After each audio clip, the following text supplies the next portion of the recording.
So thank you so much, the brave few of you who didn't yet go home or go somewhere for beers, but are actually staying here to see me talk a bit.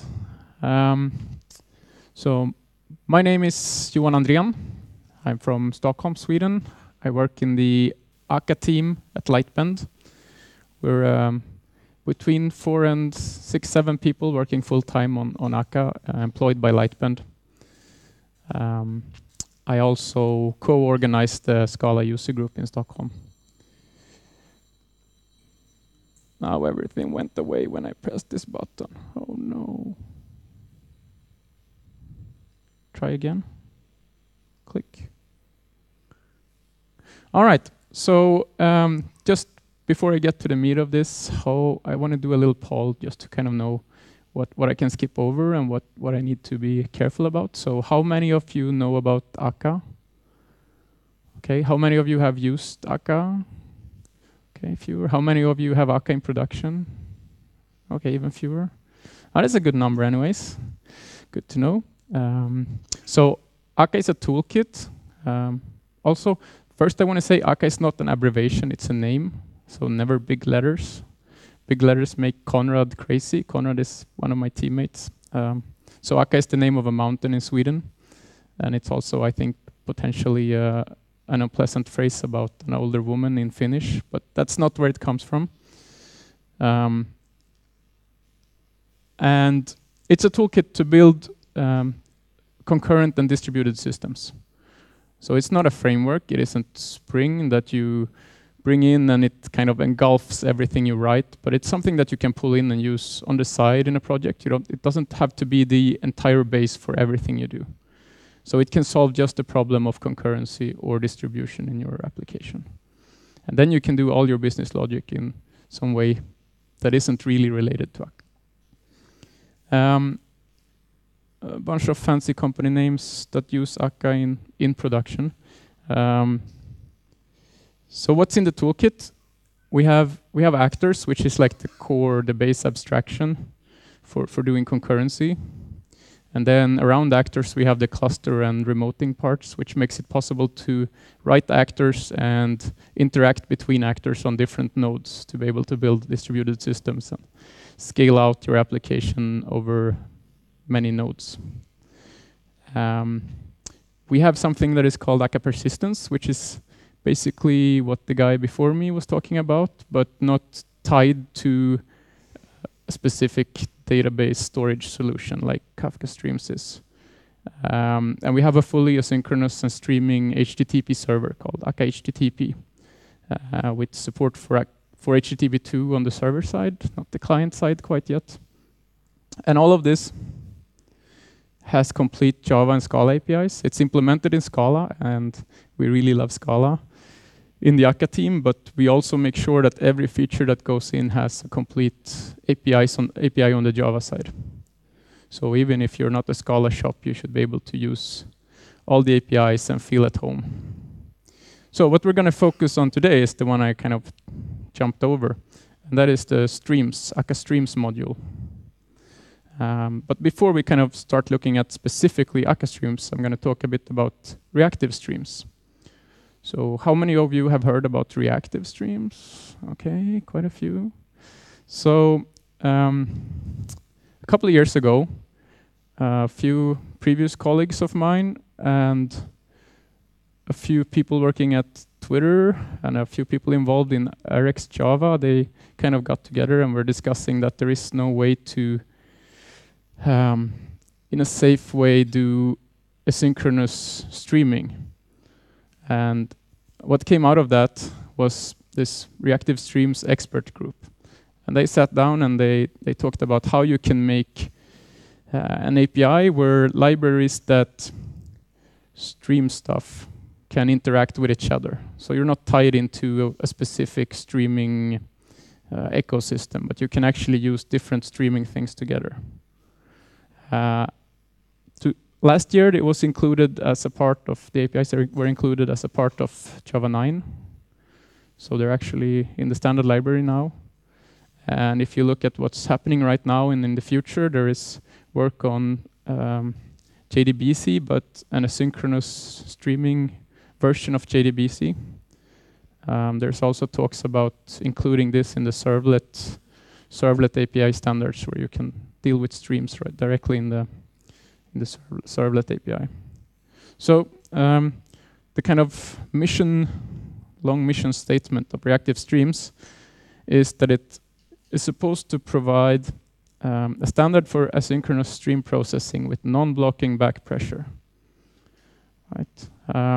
So let's look at the important parts of this long sentence.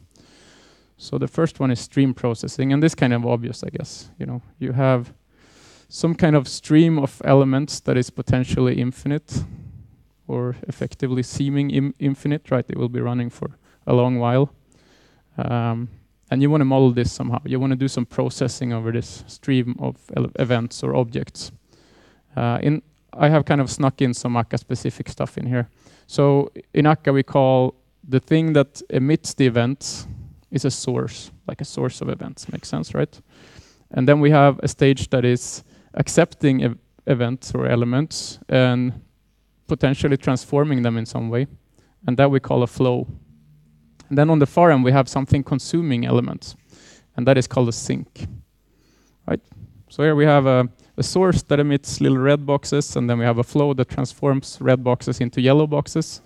And in the far end, we have a sink that eats yellow boxes. Okay, so the next thing is asynchronous. And what does this mean in the context of streaming? Well, that we can potentially have asynchronous boundaries in between these stream processing components, elements, operators. So when a source produces elements, the next operator downstream doesn't need to execute on the same thread. So that is the whole asynchronous part. Also not too complicated, I think. So if you compare this to like traditional APIs that are streaming, like the Java input-output stream, for example, there you call something with an element, right? And you hand over the control over the thread into the next step. And that thread will be blocked all the way until it's done with the element. And in this case, you hand over something, and it happens somewhere else, right? So you're already done with handing it over. There is a tricky problem with that. And this is where the third and the most interesting part comes in. So non-blocking backpressure means, let's say we had this faster producer and a slow consumer, and we put this asynchronous boundary in between. And since there is no way to kind of wait for an element to be processed, we just hand it over, throw it over the wall to the other side. There is no way to know if the other side is actually able to cope with this throughput, the same number of elements. So in this case, if we have a producer of 10 messages per second, and on the far end we have someone who can just consume one element at a second. Let's say it's writing to a database, and the database isn't faster than that. Then we basically have a problem. So we could imagine we have an unbounded buffer there, which will lead to filling up the heap and the JVM crashing, which isn't really an amazing solution. Or we could imagine that we have a bounded buffer, and when we get too many elements, we start just throwing the elements away, which is also maybe not, in some cases this is a reasonable solution, but in many cases we don't really want to lose elements like this. So what we rather want is that we could somehow tell backwards through the stream how fast we can accept elements. So this is what it's all about. The downstream tells the upstream how many elements it can accept. And it can never tell upstream that it can accept more elements than it for sure can handle. So let's say in this case that we had a buffer of 6 elements and we have 4 elements in it. Then we're allowed to tell upstream, I can accept 1 more or I can accept 2 more. But we're never allowed to say I can accept 3 more unless we have 3 free slots in the buffer. And this is then true for all the components in the stream. So that means that the flow in this case, which just does a transformation and doesn't have a buffer, it can never tell upstream that it can accept elements unless its own downstream told it that it's okay to pass elements downstream. Okay? It's not really very complicated, right? As a concept, I mean. Right? Implementing it is a different thing. So what Reactive Streams is then is to define this for kind of the boundary between different libraries. When it ended up in the JDK, then there was a bunch of people who right away just, dug into the APIs and started writing articles about, this is how you implement them yourself. But the thing with implementing it yourself is that there is a whole set of rules for each of the 3 suspiciously simple APIs, which is quite hard to implement. And there's even like a quite complete TCK for it. So to actually implement these flow APIs, you would have to fulfill all the rules that you cannot quite read here, but you see that there's many of them.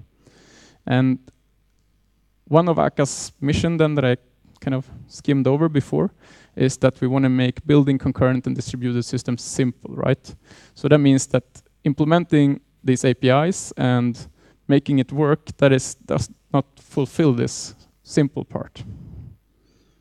So that brings us to Akka Streams. So now I'm going to do like a whirlwind. It's super optimistic. I'm going to tell you how it works in 20 seconds. And 20 long seconds. So first we have some boilerplate, which I'm going to skim over in the rest of all the samples I'm going to have. And that is that we need an actor system, and that's like the core kind of container thingy in Akka. And what it does is that it manages thread pools, and it's within an actor system that actor lives. And Akka Streams is built on top of actors.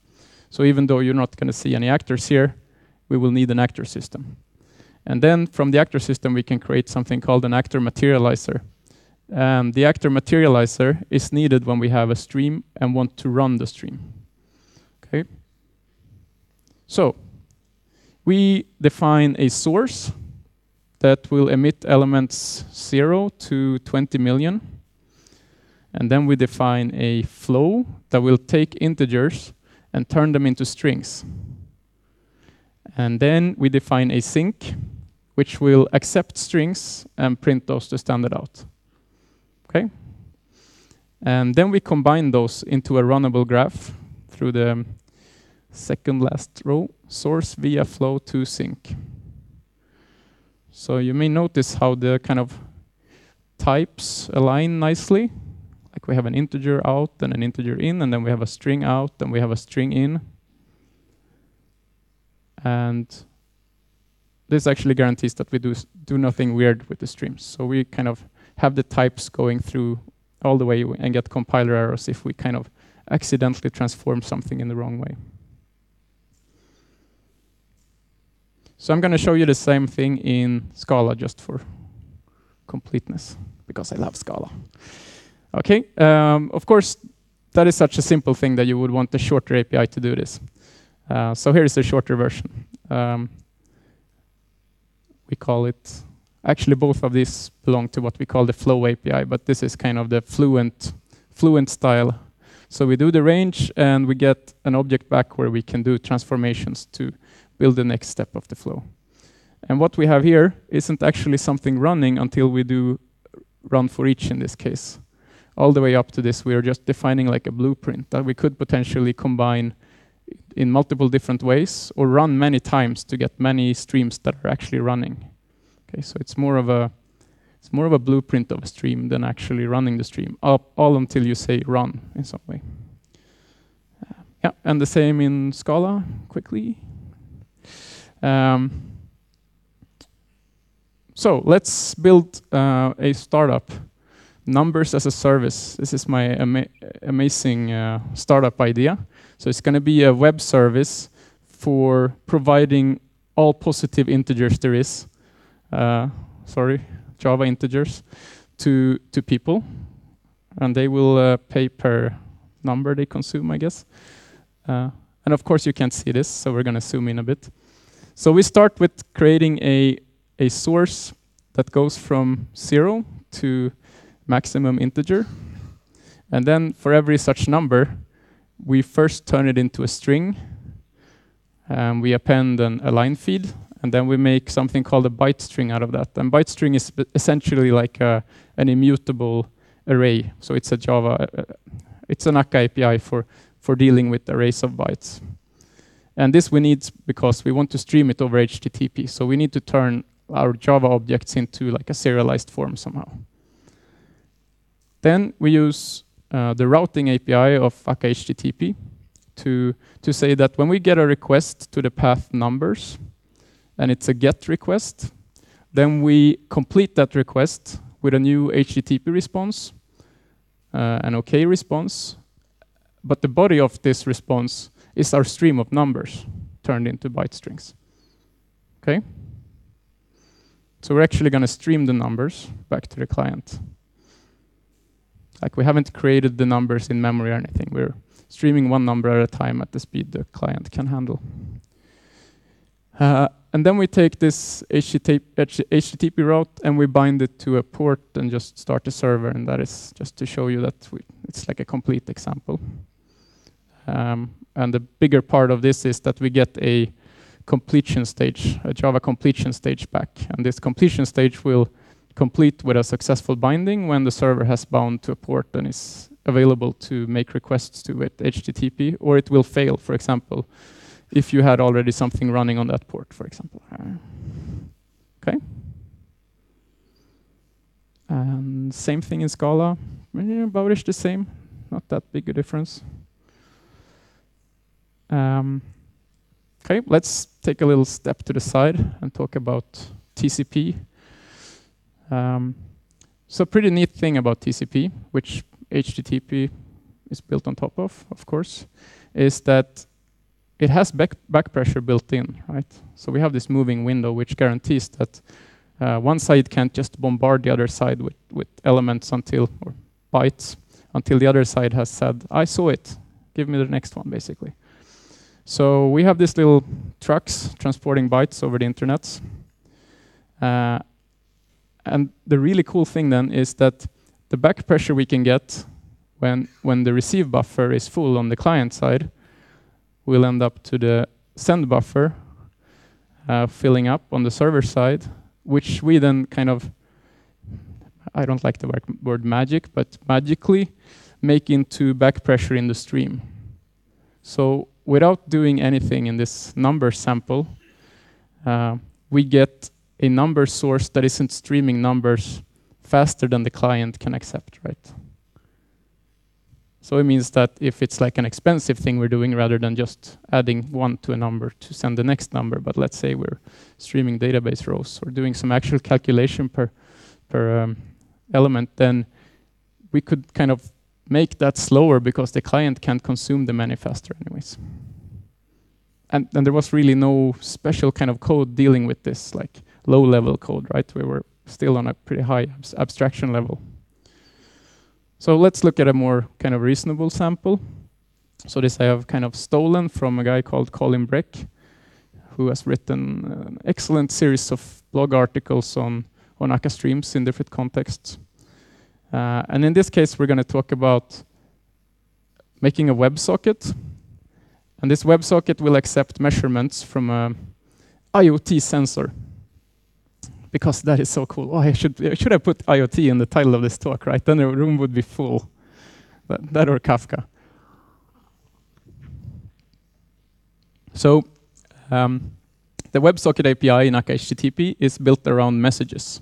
So we have an incoming flow of messages, and for every message that comes in, we can flow another message outwards to the client, right? Because we have WebSocket goes two ways. And one little tricksy thing with WebSocket, the WebSocket spec, is that a single message over WebSocket can also be streamed. So it doesn't have to be like a chunk of bytes. It can be like a series of chunks of bytes. And this we have maybe a somewhat cumbersome API for in Akka HTTP, but we need to deal with this somehow. So when we get a message, we call the as text message, and we get a stream of strings back. And in the basic simple case where it's just one element, we'll get just one string back, and then the stream will complete. But in other cases, it could be like a long stream. Let's say you're kind of passing a file over WebSockets, for example. Then you would be able to send little chunks at a time rather than load all into memory and push it over the network.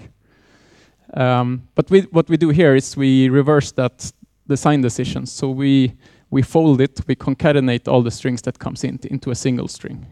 So if someone did the upload with a really big file, we're going to fill the server memory. So maybe not a super good idea in practice, but as we're dealing with our IoT devices, we know they don't have much memory anyway. So they're just pushing measurements. And then we don't want to hit our database once for every measurement we get, right? Because that won't scale well. So what we want to do is we want to collect measurements within a time limit and push those in a batch, right? So the next line here, grouped within, it will either collect up to 1,000 elements, so that's the first parameter, or if more than a second passes, it will pass what it has collected downstream. Okay, and then the next one is kind of a hand-wavy asynchronous database I made up. So it's something that accepts a list of elements and returns a Java completion stage that is completed when the database has written the thing. And then we get the same elements back from the database that kind of as an act that we have written them. And we also want to allow like up to 5 concurrent writes. So if the database is busy or slow, it's okay if we want to push more writes right away. And then we send some kind of act back to the client saying like, oh, I wrote up to this number of elements.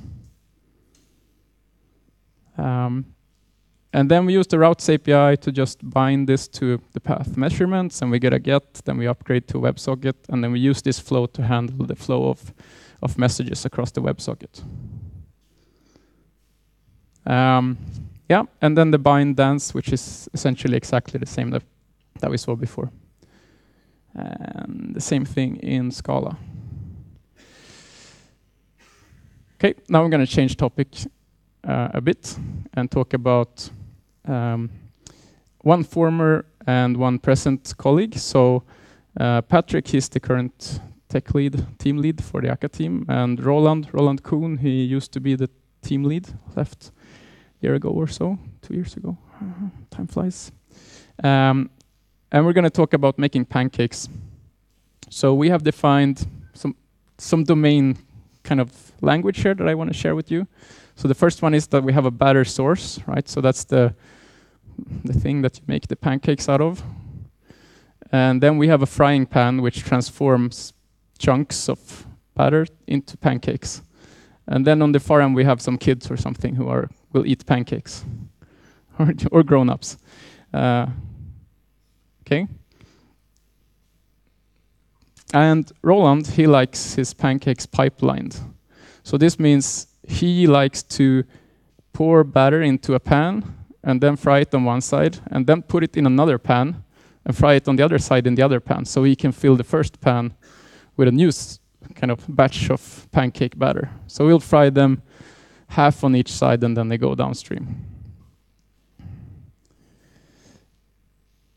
So this would look like this in code. So we're sending scoops of batter downstream, and when we transform the first step in frying pan 1, it will become a half-cooked pancake. Then the second transformation step is that we accept half-cooked pancakes and they become complete pancakes. And then we combine those with the via word. But out of the box, when you build an Akka stream, it's not going to have asynchronous boundaries inside of it, because we pretty early realized that a lot of the cases will be slower if you automatically introduce asynchronous boundaries in between. Like the cost of just passing things between threads is too high. For a lot of cases, it will just be so much faster to do the stuff in the same thread that it kind of negates the whole idea of it.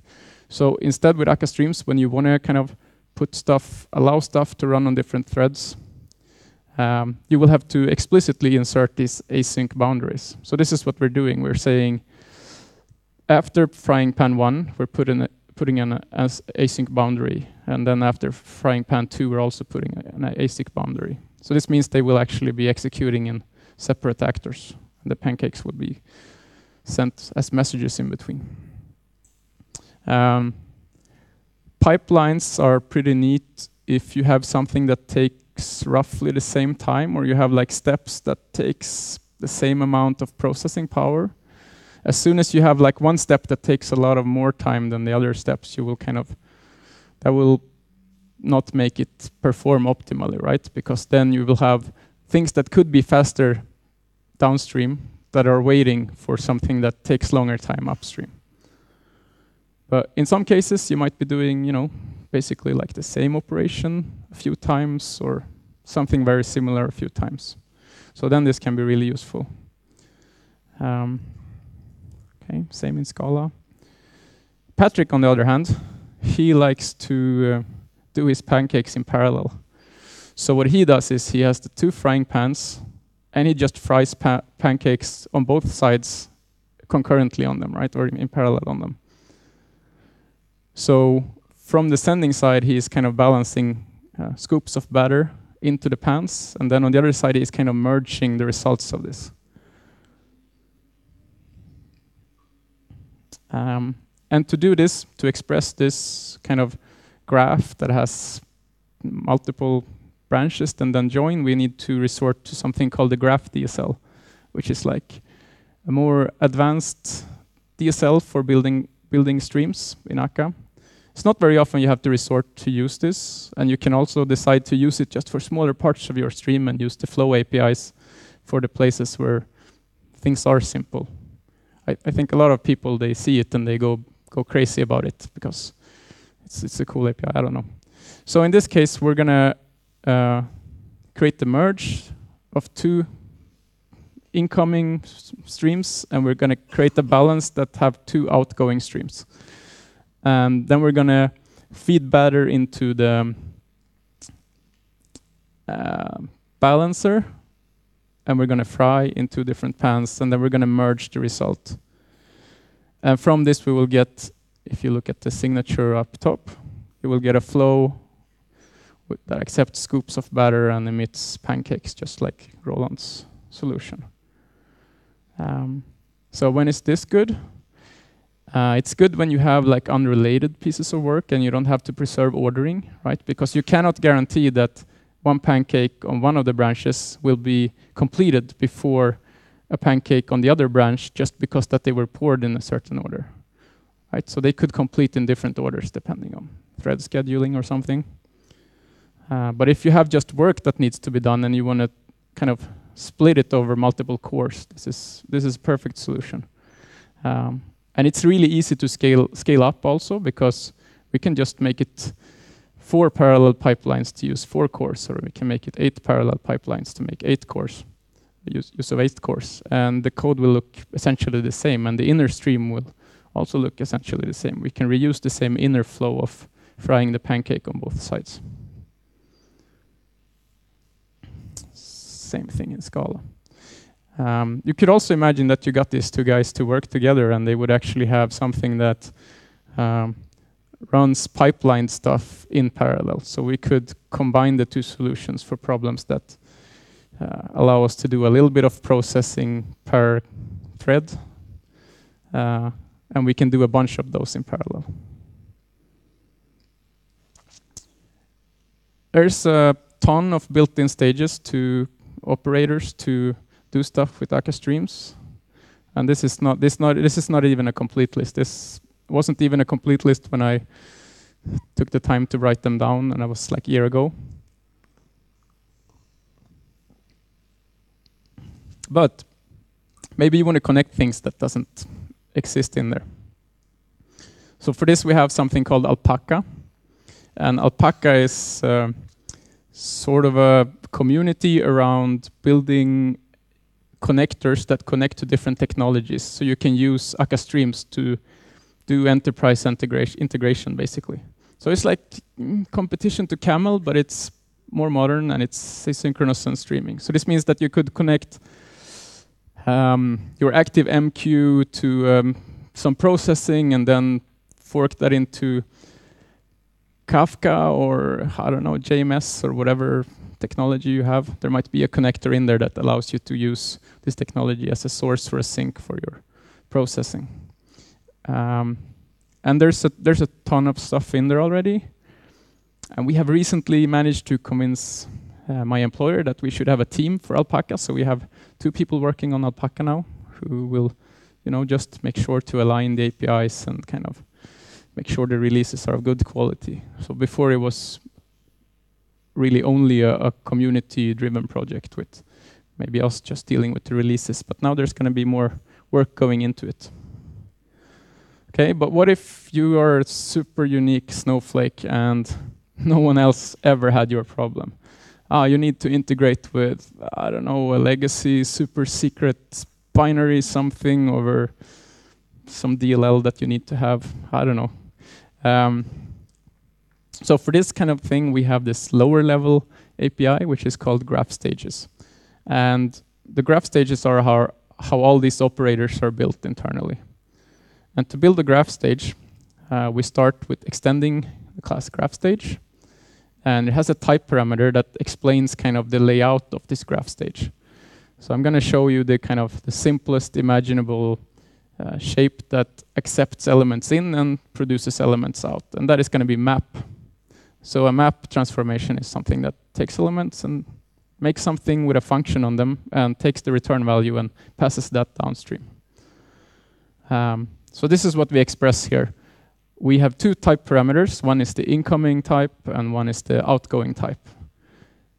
And then we tell Akka Streams that our graph stage is going to have the shape of a flow, which takes A in and produces B. And then to implement this, we need to have a function that can turn A's into B's. Like, that's not our job. We're abstracting over this. Someone else is going to give us the actual function. And then we create an inlet that accepts A's and an outlet that produces B's. And then we implement 2 methods that are abstract that you need to implement. And the first one is shape, where we return a shape that has the shape that we set in the type parameter. So in this case, we create a flow shape of our inlet of A's and outlets of B's to get the right type. And then we have the method create logic. So create logic is what happens every time you run a stream, right? So this is just a blueprint still. You can create an instance of this map, and then you can run it 100 times if you like. But every time you actually run it, we're going to invoke this create logic, which creates the kind of the runnable little thing. So to implement the runnable little thing, we create an instance of graph stage logic, and we pass it this shape. And then we set a handler for the inlet and a handler for the outlet.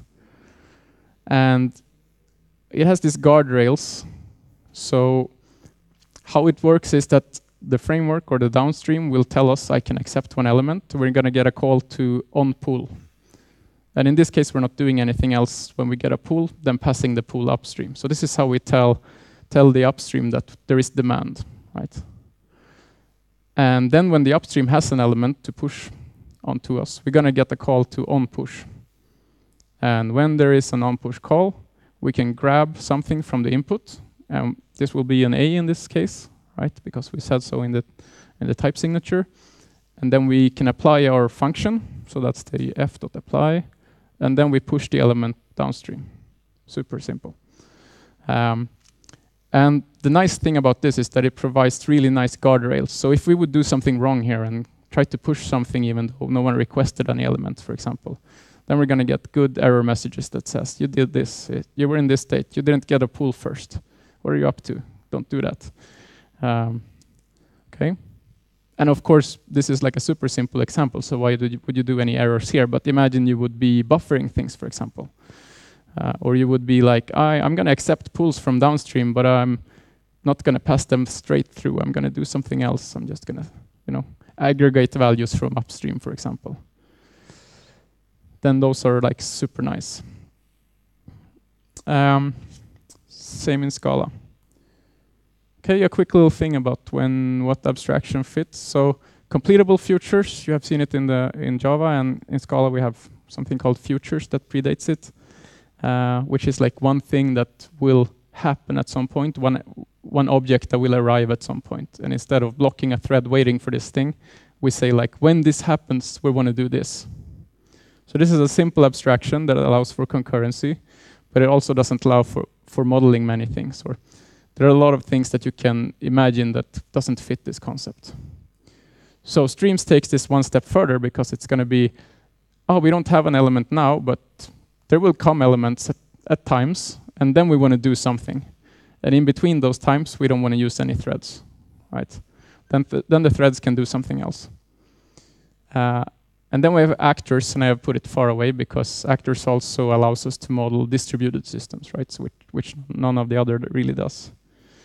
And then we have Java concurrency, which is just because, right, you need to get it right every time. If you start using Java concurrency and synchronized code, you need to, if you ever do it wrong, you have a system you can't trust. So this is why I'm putting it high in the complexity one, even though you can model a lot of things with it. Okay, but what about actors and streams? So a stream is perfectly, what do you say? You can totally see it as a mutable state or like a state thing. So actors are a perfect thing to represent things that are state, to wrap them in a kind of a synchronous little protection box. So it's a really good fit to kind of wrap a stream inside of an actor and have the actor represent the life cycle of the stream. So when if the stream breaks, the actor can stop, restart. If you stop the actor, it stops the stream. Things like that. Again, Colin Breck, who has stole this previous sample from, has a good article series about it. Really good read. Okay. But what about distributed systems then? So streams are a local abstraction. So it's something that you run on one JVM. It doesn't really cover a whole cluster or anything like that. If you would compare it to Spark, for example, where you write some logic and you deploy it onto a cluster and it magically is executed on nodes and it kind of balances between the nodes and stuff like that. That is like way outside the scope of Akka Streams. But what you can do is if you encapsulate streams as state of actors, you can use cluster to distribute these actors across a cluster. So for example, you can use Akka cluster sharding to make sure that a set of actors consuming from topics in Kafka, for example, is alive and is running, and that you can scale out to redistribute over more nodes when you need, or scale in when you have less needs. Okay, now I'm gonna need to hurry up with this last little detour. So I lied a bit when I said that actors are only local. Oh, sorry, but streams are only local.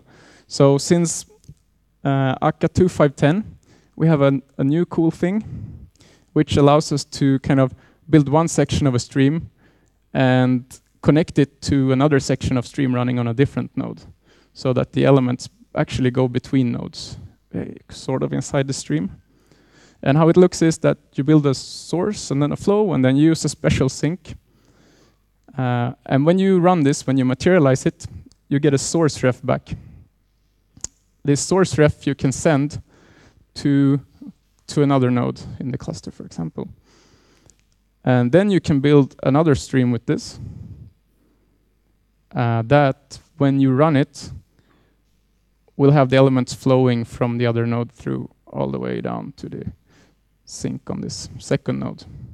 And just like I described before about streams, the kind of receiving side controls the rate that you will be allowed to produce elements in the top from the source. So even though they're on different nodes, if you're slow down on the second node, that will kind of propagate back to the first node and make the source not pull more data out of the database than you can handle or something like that. I have a few code samples for this, but I'm just gonna skip them over. I guess you can look at it afterwards or something. Yeah, and this is also not like competing with Spark or Think or something like that, like big data. It's more of a really neat way to do enterprise integration between nodes in a cluster, or be able to aggregate things from different nodes into a single stream and things like that. Okay.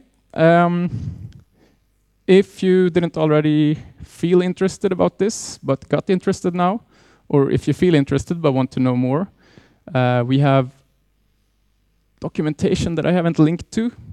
Akka.io, we spend a lot of time making the documentation good and kind of helping out newcomers. So that is definitely a place to start if you want to learn more. We also have forums at discuss.akka.io. Just register, ask questions, discuss things that you disagree with. We have 2 Gitter channels where you can also discuss. One of them is not really for users, actually. So we have one for us who develop Akka, and we have one for users to discuss actual Akka usage. And I think any given kind of 3-month period, we have around 200 active contributors. Of course, not all of them contribute like huge things. It's a lot of, fixing some spelling in the documentation, or just this little bug that I'm suffering that no one else cares about. But there's also a few that contribute more complicated things. So you have a very active community. And if you would want to take part of that and kind of join in, then we have in the GitHub Akka issue tracker, we have marked up tickets, which is like easy to get started with. If you would be interested in that, you can look if there's anything that makes you interested. All right. Does anyone have any questions?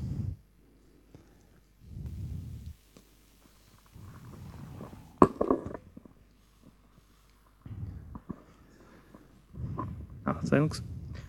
Question about what pattern you will use when you need to rerun stream in runtime. So you want to reprocess the same elements? Rerun stream. You want to rerun the stream, but will the stream contain the same elements that you ran the last time? Or will it be just new elements? When stream down on exception. Okay, so if it fails and you would want to... If fails, to... I need to run again. Yeah. So if you want to make some form of guarantee around every element being written, to have some kind of at least once, for example, or effectively once, then you will have to do, just like you have to do with other kinds of processing, you will have to write an offset somewhere, or act something, or like mark something as done. So with Kafka, for example, you will commit the offset that you have last completely processed. Is that an answer enough? Okay, thanks.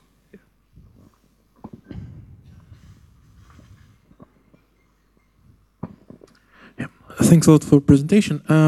Quick question regarding visualizing and, let's say, operational monitoring for this stuff. So I do have my nodes processing the data.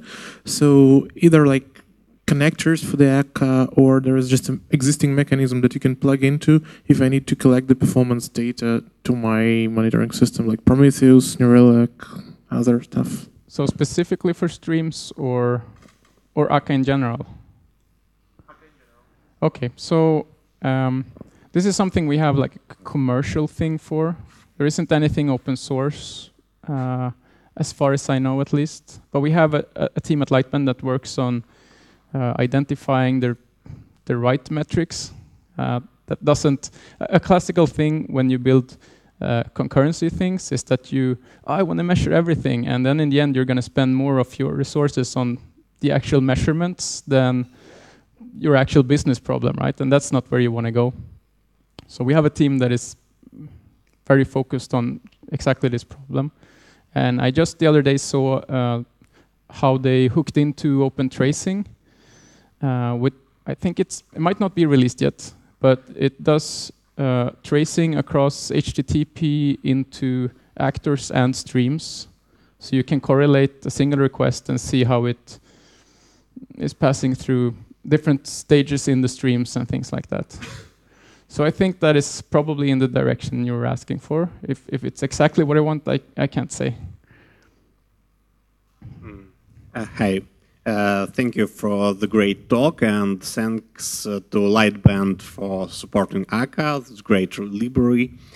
And my question is it the simple way to make stream replayable? So when I have stream and I want to make it persistent, like something like Kafka do, but not distributed, and then replay, for example, to so at least once. I think this is basically the same question as But it's it's like a follow-up of this question. How we can do? Is it easy way to do this with Akka Streams? Yeah. So I mean, it's possible to do it, but there is nothing in the abstraction itself that solves it for you, right?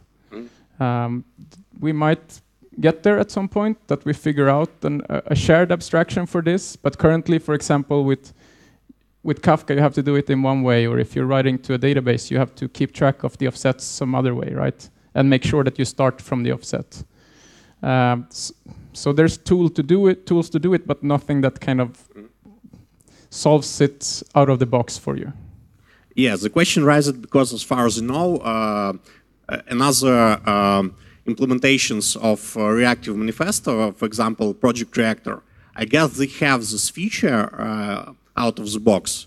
So it can be achieved relatively easy. And Akka have all tools to do this, like Akka persistence and abstractions. Yeah, and I mean in Logom, which is the microservice framework that is built on top of Akka, there are tools to do this in specific contexts, right? So there you have the read sides that does projections for CQRS. And they do that out of the box, but they have scoped down the problem to specifically being able to stream over Kafka or writing into a relational database or Cassandra. I think those three are the options, right?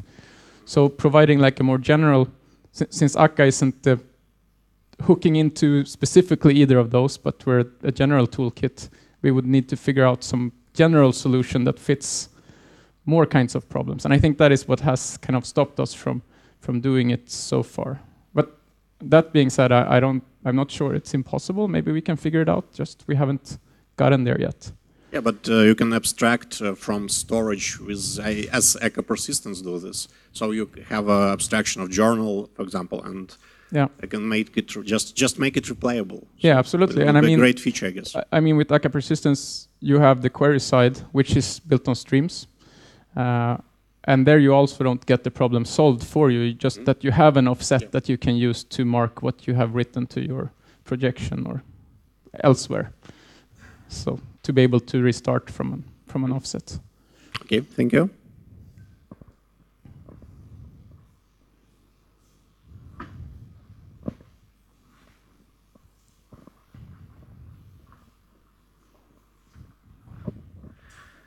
Thanks, Johan.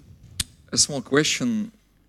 So in case if I want to build my own Snowflake, with the graph stage API, should I care about backpressure, or framework will provide it for me? I mean, you're kind of forced to care about it, because if you haven't seen demand from downstream, you can't push elements downstream, right? Then your graph stage will fail when you run it. So it kind of forces you to deal with that, I would say. Okay, what about already built in the Akka Streams stages? They all have a backpressure feature. Yeah. Of course, there are some stages that are what we call detached. So for example, there's a buffer stage where you can provide how to act if the buffer fills up. And two of those ways are like drop new elements, drop the oldest element. So that is, providing a, what do you call it, like a Steam outlet that behaves a bit different than streams normally do. Okay, thank you. Okay, if anyone has questions, they're welcome to come up to me afterwards and talk about whatever. Thank you so much for listening.